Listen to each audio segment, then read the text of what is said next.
ده شغل فاخر من الآخر بجد، شغل مطاعم. النهاردة معانا حلقة من حلقات تجهيزات رمضان. هنعمل مع بعض البتنجان وهنشوف ازاي نقدر نخزنه ونطلعه وقت ما نحتاج ونعمل أحلى سلطة بابا غنوج أو متبل البتنجان. وصفة لازم تعتمدوها. يلا بينا بقى نصلي على الحبيب المصطفى محمد ونشوف هنعمل وصفة النهاردة ازاي. يلا بينا.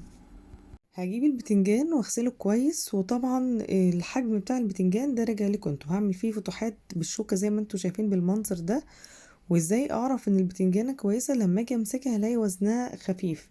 كل ما تبقى خفيفة في ايدي كل ما اتأكد ان هي ما فيهاش بذر كتير. هسخن بقى الفرن حامي وهحطها في الرف الشبكة اللي في النص على نار عالية، ولازم اكون حاطة ورق سيلفر بالمنظر اللي انتوا شايفينه ده في الصينية بتاعتي.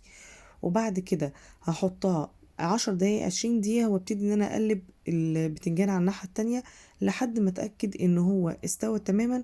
وبعدين اخرجه واغطيه على طول، اغطيه كويس قوي علشان يبتدي ان هو يطرى معايا واقدر ان انا اقشر البتنجان بكل سهولة. وانا بقشر البتنجان وارد جدا يكون في حتت من القشر مش عايز تطلع بسهولة. عادي، لما بتحط في الفريزر واطلعه هتشال معايا بكل سهولة. وادي البتنجان بعد ما اتشوى وقشرته هشيله بالراس بتاعته، مش هقطعها.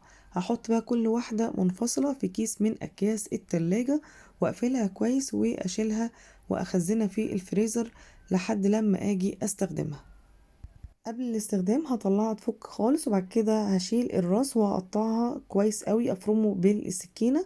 وهجيب طاسة على النار احط 3 معالق كبار من الزيت، فصين من التوم الكبار. طبعا التوم الفريش بيبقى حامي عن التوم اللي هو في البطرمانات. فحطيت بس فصين وعلى نار وسط، واحط معلقة كبيرة من الخل، وانا بستخدم الخل بتاع وادي فود. وبعد كده هدي النار، هحط معلقة ممسوحة من الكزبرة، وكمان معايا نص معلقة صغيرة من الكمون. الكزبرة معلقة صغيرة، والملح طبعا حسب الرغبة. حطيت نص معلقة صغيرة من الملح.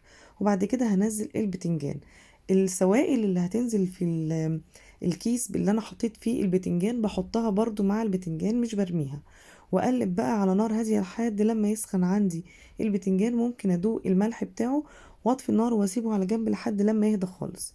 هجيب البولة واحط فيها كوباية من الزبادي اللي هي 105 جرام، وهقلبها كويس لحد ما تنعم. وبعدين احط معلقة كبيرة من الطحينة. طبعا كل ما هزود في كمية البتنجان كل ما هزود في كمية الصوص بتاعي، انما الكمية دي لحبة البتنجانة الواحدة. هحط الطحينة واقلبها كويس. الطحينة طبعا بتكون خام، ويفضل انها تكون نوع طعمها كويس لانها هتفرق معانا طبعا كتير في الطعم.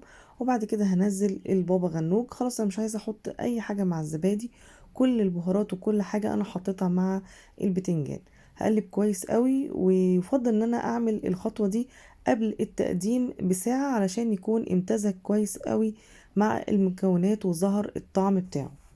الوصفه جميله جدا، لازم تجربوها وتعتمدوها بجد. طعمها حلو قوي وان شاء الله هتعجبكم. طبعا حطيت كده شوية خضرة على الوش عشان نجرنش الطبق بتاعنا كده ويبقى شكله حلو، بس هو مش محتاج. والطعم بجد حكاية. اتمنى تكون حلقة النهاردة عجبتكم، والسلام عليكم ورحمة الله وبركاته.